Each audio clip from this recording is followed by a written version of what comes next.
Bonjour! Alors aujourd'hui je vais prendre une minute et sans doute un peu plus pour vous présenter Elawa.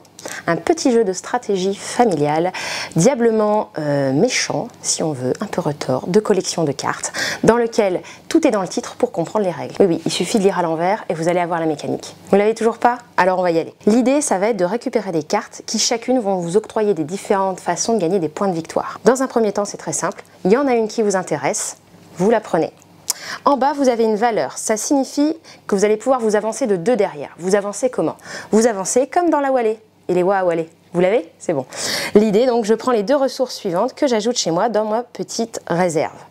En début de partie, je vous avoue, généralement, votre tour s'arrête là parce que vous n'avez pas les ressources nécessaires. Bon, bah, j'ai triché, j'ai la ressource nécessaire. Je peux donc construire, dépenser une viande nécessaire et construire ma carte. À partir de maintenant, ça me dit qu'en fin de partie, je marquerai 3 points pour chacune des jetons pierres que j'ai pu conserver, que si j'ai des cartes qui nécessitent un cadenas, elle me permettra de marquer des points avec ces cartes-là. Et en plus de ça, elle me permet de dire que je gagne un cadenas pour chaque pierre posée sur ma carte. 3 informations dessus. Le joueur suivant va à nouveau prendre une carte, on va faire tourner, etc. et ainsi de suite. Si jamais à un moment de la partie, quelqu'un vient à épuiser l'une de ses piles, il prend un petit jeton feu de camp qu'il ajoute à sa réserve.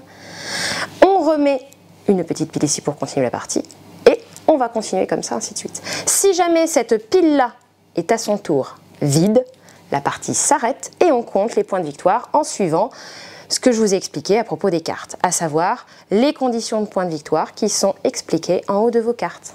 L'autre petite chose à savoir, vous ne possédez qu'une réserve de 4 jetons. Donc il y a des cartes qui vont vous nécessiter jusqu'à 4 ressources et celles-ci, vous savez qu'elles vont être très dures à construire.